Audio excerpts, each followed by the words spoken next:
Hi, welcome to my YouTube channel. I am Jemima Jennifer Justice. If you're a new subscriber, I would say welcome. And if you're an old subscriber, please make sure to like, share my content with your friends, and drop a comment, of course.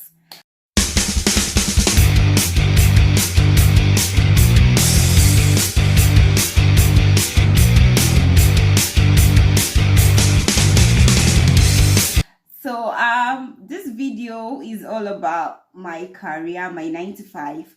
Like I said, on my YouTube channel, I would try and I will be intentional about dropping content that concerns where I work.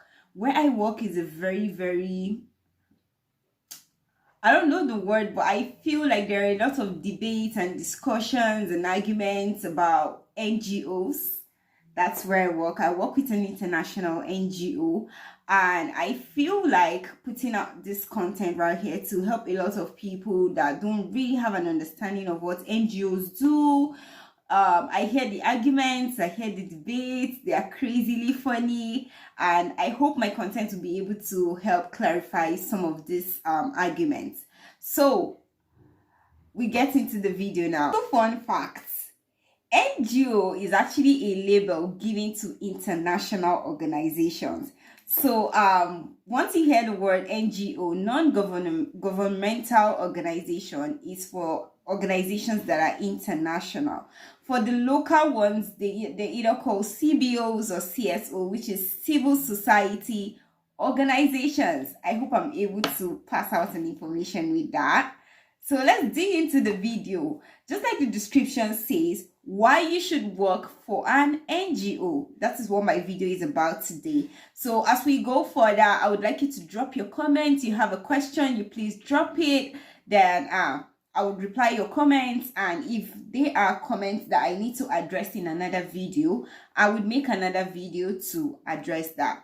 So NGOs work independently of the government. So they are actually structured to typically address issues around to address social or political issues that affect people, that affect communities that we live in. So that is why NGOs are called non-profits. This is just to address these issues. They also stimulate like local economies. So as we go ahead, I'm going to give further explanation of what NGOs do. And NGO activities are mostly around advocacy, environmental, social, human rights, economical, and so on and so forth. So like I said before, they are structured to address issues that affect people and communities. So where I work, I am a program staff. So I would like to mention what the structure of an NGO looks like. We already said that if you hear the word NGO, it means an international organization. Yeah, I will not be able to mention the name of my organization or where I work, but I can give other relevant information. So in the NGO, we have structures just like a normal running company or an organization. You have the administrative staff, you have the program staff, you have finance, you have security and safety, you also have ad hoc staff, that support staff, you also have the community volunteers, and so on and so forth. So in my own case, I am a program staff, although I have done a little work around administration before, but I can confidently say that I'm a program staff. So I've been doing programs, I've been implementing programs in in my career, both humanitarian and developmental programs. So so when we say program, what do we mean? I've heard people argue and say program, it means you'll be going to the field every day. Yeah, it's part of it. I'm not going to rule that out, but that is not just the work. There is a lot of critical thinking, planning that comes into program. Yeah, so all the admin, the finance, the safety, they are mainly there to provide support for the program staff, because these are the main people who are going to implement whatever the project says or whatever the program says, whatever the donor says. So now let's get to how do NGOs get their money? How do NGOs get money that they share around? According to what people like to say, NGOs just share money, they share this, they share that. So NGOs get their money through funding. Governments, either from government or either from personal donors, right? So in my case, I've been opportunity to work with donors like Bill and Melinda Gates, USAID, European Union. So these are people who just take a certain amount of money and entrust it into the hands of organizations and say, okay, give me a proposal. I would like to know what you want to do with this amount of money. What is your target? What do you want to do? If your proposal actually makes sense to them and they feel is going to be very impactful, they give you money.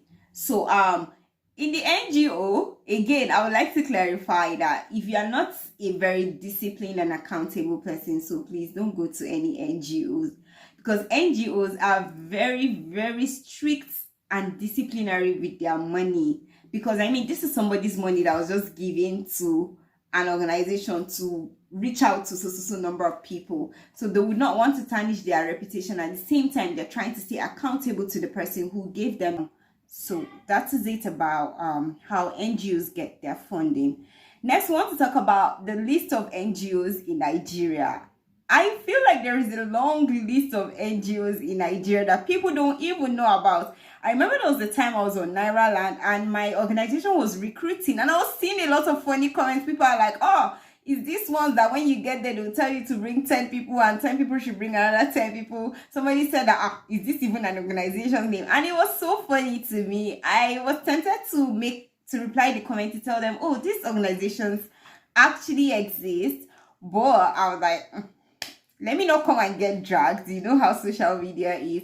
So NGOs in Nigeria, I can say from UN to IOM to most of them come in form of abbreviations actually. So I would not be able to tell you the full meaning of all of them, but I would, for the ones I know, yeah. For IMC, International Medical Corps, for SFH, Society for Family Health, for FHI 360, I don't really know what FHI means.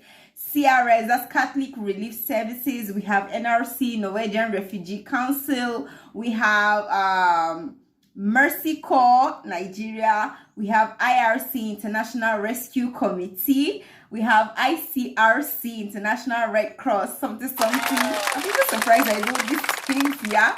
We have ECOWAS. We have which again? I mean, so many of them out there, but these are just to list a few, yeah. So of programs that NGOs do, you would hear about livelihood. Some NGOs will say household economic strengthening.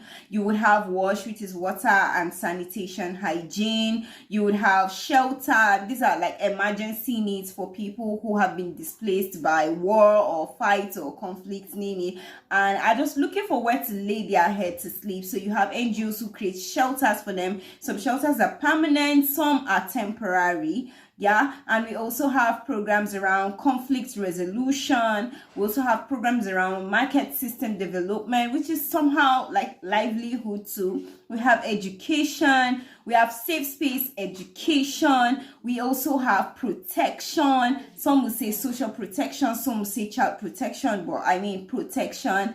And cash, yeah, let me not forget cash transfer programming. That's one program I love a lot. So those are like few examples of the type of programs that NGOs are into. So these programs depend on what the donor approves and the duration that these programs are going to last. Okay, you need so amount of money. You want to reach so number of people. And then what type of people are we talking about? Are you reaching only adolescents, pregnant and lactating women, youths, farmers, you just have to be very specific. And then you would have like the monitoring and evaluation people come in, so they will give like specific what do they call them, specific indicators to measure. So the indicators are going to be like clearly spelled out. What do you intend to achieve with this program? What impact do you want to? So that is it about the kind of programs that NGOs do. So now let's move to the main thing. Why you should work for an NGO? Why would you work for an NGO? What's wrong with you? I'm just joking. But if you're somebody who is passionate about humanity, you're passionate about public service, trust me, the NGO is for you. I mean, you people are really suffering. People need help. You have no idea. When you meet with these people, you like, what? I mean, something as basic as food you don't have, something as basic as clean water to drink you don't have. So if you're very passionate about things like that, trust me, you should work for an NGO. So you get to meet people who are vulnerable. When you hear the word vulnerable, doesn't necessarily mean the person is poor. I can be all dressed up like this and be vulnerable in some type of way. Maybe my account balance is empty. That's my own vulnerability. Yeah, that's that about that. And then number 2 reason why you should work for an NGO. NGOs have friendly policies. That is one thing I totally enjoy from working for an NGO. They have policies from social exploitation and abuse to fraud to bully to harassment, issues around that. They have very strict policies, and they make sure that when you get into the system, you are being given like a very, very, very detailed onboarding that will make you have an understanding of all these policies, and then you sign that you're not going to falter. Because if you falter, no English, nothing, the NGO world is very, very strict. For me, these policies just create a very friendly environment. Little issues, not little issues that we actually think are little, they can actually blow up in no time and cause a lot of havoc in the workplace. These policies address them. Issues as simple as somebody talks to you the way you do not want, you have some platform or people you can reach out to report, and before you know, this person is brought to book, investigation starts. And so if you want an environment that keeps people in check on their behaviors and how they work, trust me, the NGO is for you. And about fraud, NGOs are very, very strict when it comes to fraud. Money, you need to be a very disciplined person, an accountable person, because I'm telling you, something as little as 5 naira can cost you your job. There are like mechanisms, or would I say active measures that have been put in place to checkmate everything that has to do with every kobo that goes out daily in that organization. So if you're thinking fraud, please, the NGO is not for you. The third reason why you should work for an NGO, good pay. Of course, who doesn't like money? So NGOs pay a lot better than a lot of organizations or governmental ministries or offices. Yeah, NGOs have. Most NGOs that I know, they have very good salary package. Apart from the good salary you get from NGOs, they also have very good other packages like the 13th month, travel allowance, and so on and so forth. But I'll tell you, it's a very good pay compared to so many other jobs that I know in Nigeria. And lastly, why you should work for an NGO, if you're looking for an organization that is diversity, inclusive, and transparent. NGOs are very intentional about how they carry their staff through their processes, how they engage with their staff. I would tell you, I wouldn't say it's 100% transparent, yeah, but compared to, I think I've worked in a bank before. I have done industrial training in another private organization before, and I've had like little experience working in a public office too. But I'll tell you that if you're looking for an organization that is transparent with their processes and how they engage their staff, NGO it is for you. So many other reasons why you should work for an NGO, but this is the small list I can come up with. Please do let me know in the comment section if there are other things you want me to talk about, particularly about NGOs. Okay, maybe any other thing, if I'm knowledgeable in that area, I'll be able to do that for you. But for now, this is the end of this video. Please like, subscribe, share with your friends, and drop a comment for me. See you another time.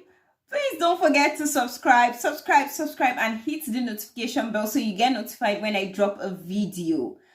Bye for now. See you in my next video. Mwah.